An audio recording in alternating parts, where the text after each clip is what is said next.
Thank you very much, Deputy Speaker. Deputy President, are you fine?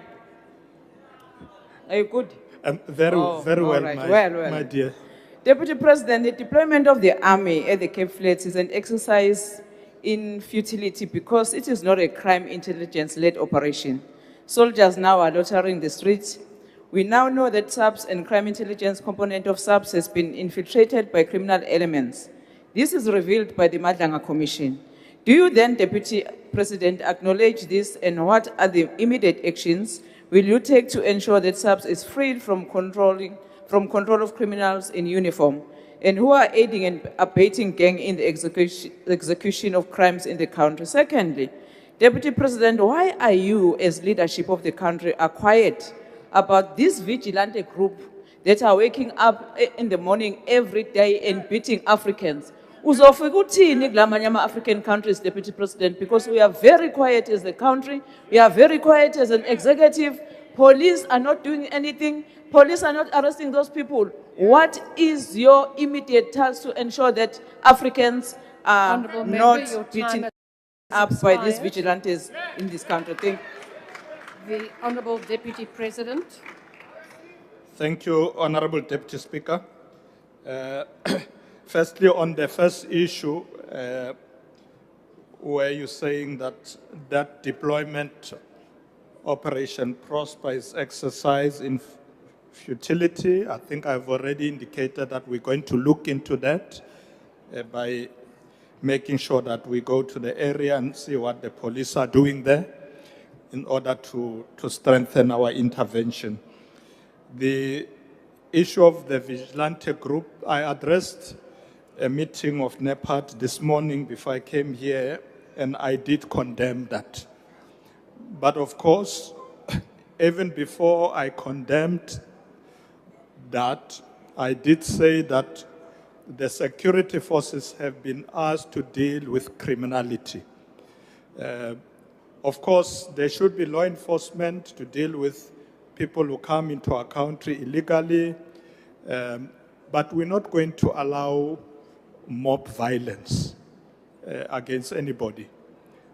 Our law enforcement agency must use the law to deal with people who come into the country, and it must not be just a focus on Africans.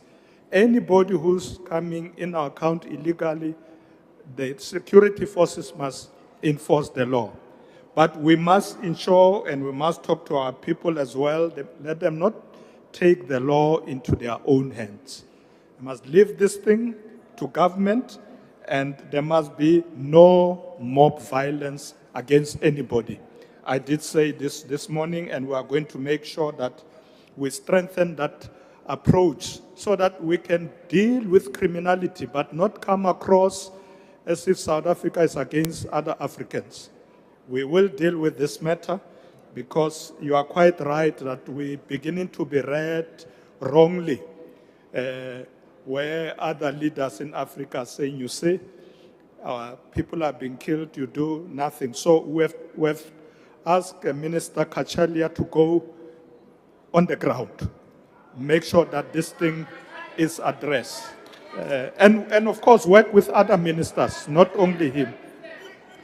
Yes, he will work with other ministers, but we ourselves in our communities, let's talk to our people and ensure that government will continue to prioritize South Africans, whether in jobs and other services, but we will deal with issues of criminals very decisively, because we are a country that believes in laws. We are an orderly country. We must never allow any mob psychology and the killing of people when there are laws that can deal with these challenges. Thank you very much for that question, Honorable Mkhaliphi. Thank you, Honorable Deputy Speaker. The last supplementary question will be asked by the Honourable Douglas. Thank you, Honourable Deputy President. My question is related to something personal to me.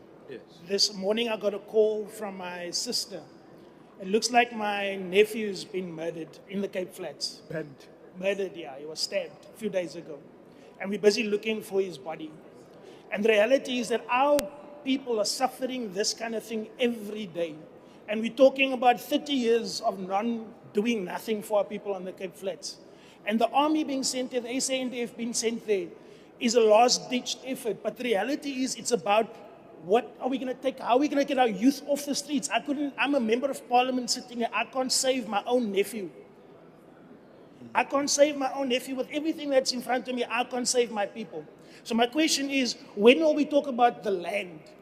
When will we talk about the minerals? When will we talk about the things that will take our people out of poverty? Because we're talking about dealing with the symptoms, which is the violence. But we're not dealing with the root cause of the poverty that keeps our people enslaved to gangsterism, drugs. And it's been done to us by this government, and it's been done to us by the people that they are partnering with. So we want to know, when is this going to stop? We don't want Honourable debates, Douglas. we want answers. And MK is going to stop it if nobody else will.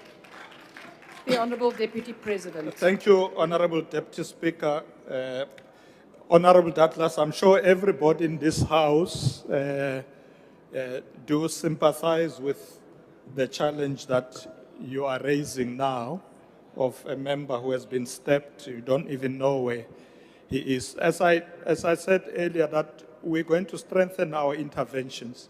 But you're quite right that we should not only focus on addressing violence, but what are we doing as a country to ensure economic development? As you say, using our own minerals to develop this country. In fact, it's almost like you were listening to me this morning when I was speaking at NEPAD. I said exactly that South Africa has got minerals, but in the past we extract, we sell. What we must do is local beneficiation. Make sure that we use our own minerals to be able to produce finished goods and create jobs. Because you are quite right. Sometimes people are attracted to wrong things because they are loitering. But this country can create jobs. We have that ability, and I can't agree more with you that that's what we must do. But we will attend to the challenge you raise also of criminality. We need to nip it in the bud and ensure that this country is safe for all its citizens. I thank you, and thank you, Honorable Deputy Speaker. That concludes questions to the Deputy President, and I thank the Honourable Deputy President.